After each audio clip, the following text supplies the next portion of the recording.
Alrighty, well I haven't got my tax paperwork from Chinese Boss, the Vineyard Chinese Boss. I've got the piggery stuff here, and I've got the one from the plastering bloke. I was going to show you it, but it basically just says Pagee Business Tax Summary or something on the top. It's just an A4 page they print out, and there's a few little square boxes and stuff, and you know, it's all sort of, yeah, just pretty simple stuff. Tax paid, full gross income, blah blah blah, any allowances, whatever, and your name and address and tax file number and all their business crap on the bottom, and that's all there is to it. But I haven't got one from Vineyard Chinese Boss, so I rang up the manager, and he's an old Hungarian bloke, and he takes him sometimes 15-20 seconds to work out who he's talking to. Anyway, he worked out who it was, and then I explained it, and he said, "Oh, shit," he says, "I haven't done yours either." He said, "I went to ask them about this thing, and they said, oh, well, we can give you one, but only for 3 months." And he said, "Why the hell do I want one for 3 months for? This is supposed to be a yearly tax thing. What am I going to tell them I've done for the other 9 months?"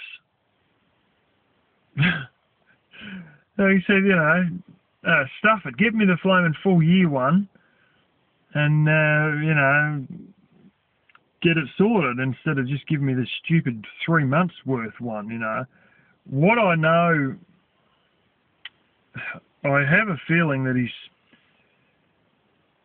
basically probably been thumped pretty hard by the stock market collapse over in China, because what I know is these businesses, some of them he is a sole director, some he's 40% of, some is 100% of, some is half him, half his wife. There's a lot of stuff, a lot of fingers in a lot of pies. And basically, at the end of the day, he did have other investors in the vineyard down here, I believe. And that's why he'd often get photos taken with him and take him to a nice area of the vineyard and whatnot, and not show him all the shitty areas that we were working in, only the nice areas. And I got a feeling that some of these people may have pulled out, or something along those lines. They might have decided that, look, I want to cash out, can you buy my portion back from me? So he's gone and done that, and then he's been out of cash himself, or he might have even had to borrow money to manage to work that out. Yeah,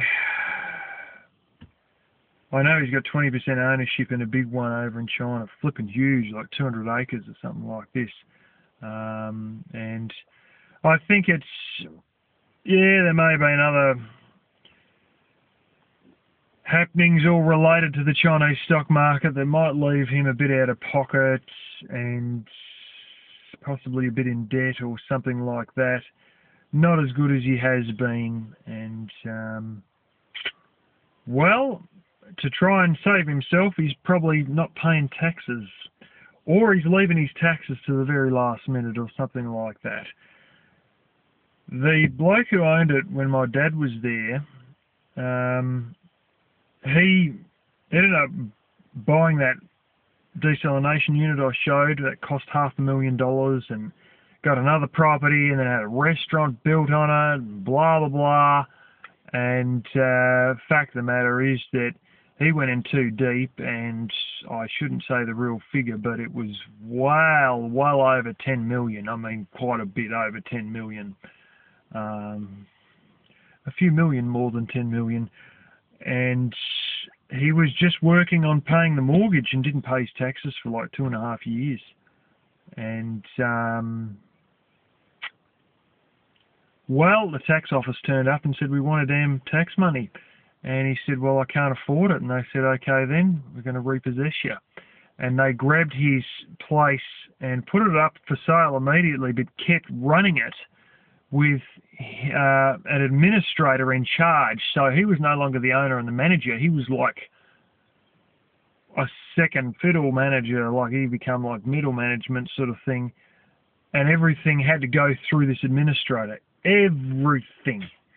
The workers' pays, anybody new coming on board that has to be hired. He had to justify absolutely everything to the administrator. The administrator had to agree with him before he was allowed to buy fertiliser, buy diesel, everything. And yeah, that's the way he went down. And Chinese boss, well, I just hope he doesn't play that game for too long, because he might go down himself for the same reason. Funny little thing, when the game was over there, he said, well, there's one option I can give you, and that is you become a commission-only salesperson for the local market. And I said, well, I don't think so. And he actually eventually, later on, we're talking on the phone, and he asked me what I thought, and I said, you know, vineyards are the quickest path to bankruptcy, to be honest. And I said the only reason these vineyards here were created because it was a trendy thing by rich people in the capital. And the only reason these ones are still going is because plenty of them are bought by rich people who have got the holiday home, got the double-storey home in South Yarra or Toorak or Brighton or East Brighton or some fancy area. And then the Mercedes-Benz and all that sort of crap. And the only thing they want extra, you know, as an extra nicety, is to own their own wine brand. And I said, and one buys it, and then, you know, when they realise it's not profitable and it's all a bit of a joke, then they sell it, and the next person who buy it will be much the same type of a person. And he said, you don't think there's any money in the local market? And I said, there's nothing in the local market because we're flooded, absolutely flooded with wine. The empty bottles, the new empty bottles, for when you go to bottle your wine, you buy them on a pallet, 1,000 at a time. It's either 500 or 1,000 on a pallet, and they work out $2 each. I can go to the supermarket and buy wine for $2.20. Explain that. They're making a loss selling those wine bottles in the supermarket. Like they must be making a hell of a loss, because the supermarket's making a profit on $2.20, and it's only 20 cents more than the cost of the glass bottle itself. It's just ridiculous. I can buy wine online for 75 cents a bottle. These are 750ml bottles, you know. It's probably 3 bottles to be about half a gallon, something like that. It's just pathetically cheap. And yeah, so I know he was always late with payments and all this stuff. He was typical like that, and he was no better with paying us than like the diesel place would come out and fill it up. You got the money? Oh yeah, they fill it up. Oh, hang on, we haven't got enough money. Hang on, can you pay you later? Fucking hell. Now the diesel place wants payment before they even send the truck out there. You know, they're terrible with that. And got no idea of the cost of diesel and the consumption of their trucks and equipment when it comes to diesel. And even the manager's been stranded once himself and had to pay for diesel out of his own pocket. And yeah, he sort of, if he's going to play that game of the tax office, he might learn a few things about the Australian tax office. But anyway, there's one thing I know for certain about all of this, and that is I'm probably going to make a parody about it. Anyway, hopefully we'll get it sorted, but I somehow don't think I can get a tax refund on one of my 3 jobs in the last financial year if the taxes were never paid in the first place, if you know what I mean. So I might just have to bite the bullet and just lose any possible tax refund on about 4 or 5 months worth of a job, which is going to be bloody annoying. But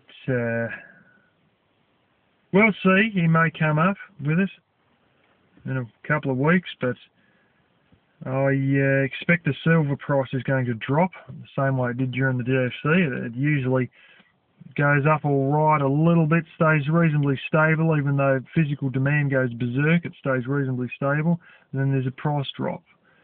And then it goes berserk and usually doubles in what the price was before it even had the price drop.